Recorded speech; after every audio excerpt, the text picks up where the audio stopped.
بسم الله والصلاة والسلام على رسول الله. السلام عليكم ورحمة الله وبركاته. ازيكم يا جماعة، عاملين ايه؟ يا رب دايما تكونوا بخير وسعادة دايما يا رب. النهارده ان شاء الله هقدم حاجة مفيدة جدا للحمام بتاعنا، هتساعدنا في زيادة انتاج البيض، هتساعدنا في تحسين مستوى الخصوبة بالنسبة للذكورة، هتساعد كمان في رفع مناعة الحمام بتاعنا، هتخلي الحمام بتاعنا مناعته كويسة، مضاد بكتيريا، مضاد للالتهابات، فيها فيتامينات متعدده جدا. لو انت بتدور على انتاج البيض، بتدور على تحسين مستوى الخصوبه، البيض الرايق، البيض اللي هو غير مخصب، ده هتلاقيه في العشبه اللي احنا هنقدمها النهارده. كمان مش هيجي لنا امراض بالنسبه للعشبه دي لو قدمناها.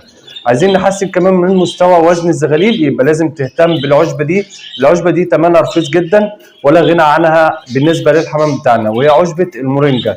تقديمها سهل وبسيط جدا، ولكن قبل ما اتكلم على طريقه تقديمها اتكلم على فوائدها العظيمه بالنسبه للحمام بتاعنا. من اهم فوائد عشبه المورينجا ان هي بتحتوي على نسبه كبيره جدا من الكالسيوم، وده اللي بتفتقده او بتعاني منه بعض الناس، اللي هو طبعا بيساعد على عمليه انتاج البيض.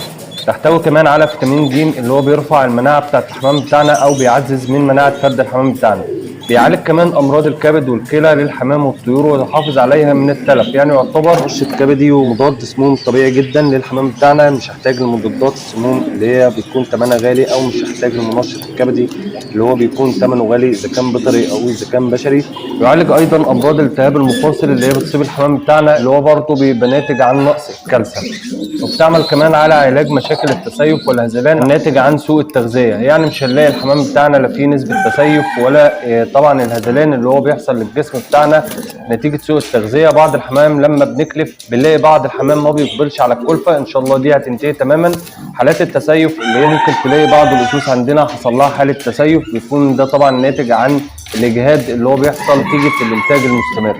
يعمل على تحسين عمليه الهضم وتنظيف الجهاز الهضمي، بيمنع حالات تحجر الحويصله سواء للحمام بتاعنا الاسوس الكبيره او تحجر الحويصله اللي احنا ساعات بنلاقيها عند الزغاليل بتاعتنا، يعني يعتبر 2 في 1. بينظف الجهاز الهضمي من السموم وبيساعد على عمليه الهضم بالنسبه للزغاليل اللي هي تحجر الحويصله، او المهضم اللي انا بحتاجه للحمام بتاعنا، مضاد سموم ومهضم طبيعي جدا للحمام وللزغاليل خاصه.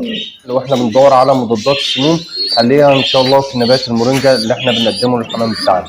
يساعد على رفع كفاءة تخصيب الذكورة، وهتحسن من عملية التخصيب.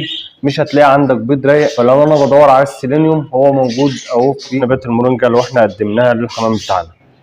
يساعد على تقوية الريش ويزيد من بريقه ولمعانه. خارجين من فترات القلش، عايزين الحمام بتاعنا يبقى الريش بتاعه قوي، وكمان الريش بتاعه يبقى كويس وبتستف بمعنى صح، يبقى لازم ان احنا نقدم نبات المورينجا. يقلل من مشاكل كبس البيض وموت الأجنة في موسم التزاوج، اللي هي بتحصل نتيجة الرطوبة العالية أو نتيجة انخفاض درجات الحرارة. في تلك الحالتين ممكن يحصل كبس للبيض، فلو اهتمينا بتقديم العشبة دي بإذن الله هتنتهي تماما وهتختفي من عندنا وهتزود الإنتاج بتاعنا. له القدرة في رفع معدل التحول الغذائي للزغاليل، وده طبعا بيساعد على زيادة وزن الزغاليل بتاعتنا. مصدر جيد للأحماض الأمينية اللي احنا بنحتاجها بالنسبة للحمام بتاعنا بشكل مستمر.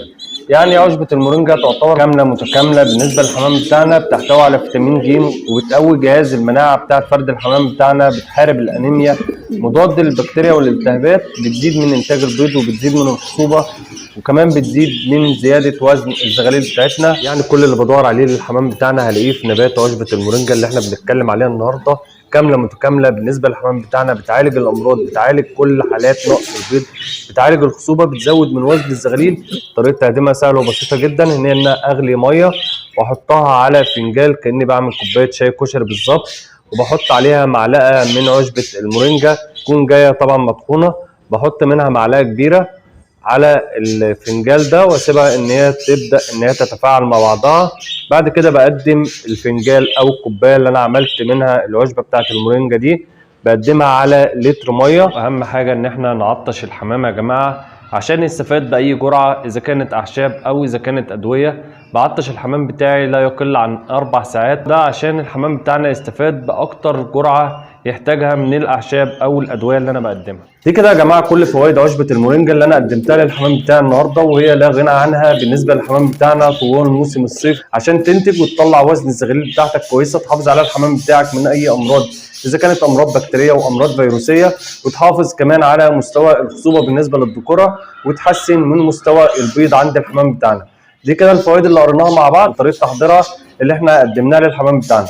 اسف جدا على الاطاله في الفيديو، يا رب كده اكون قدرت اقدم ماده مفيده لحضراتكم. ما تنسوناش بقى في نهايه الفيديو باللايك والشير والاشتراك في القناه، ويا ريت تفعل زر الجرس لتصلك كل فيديوهاتي.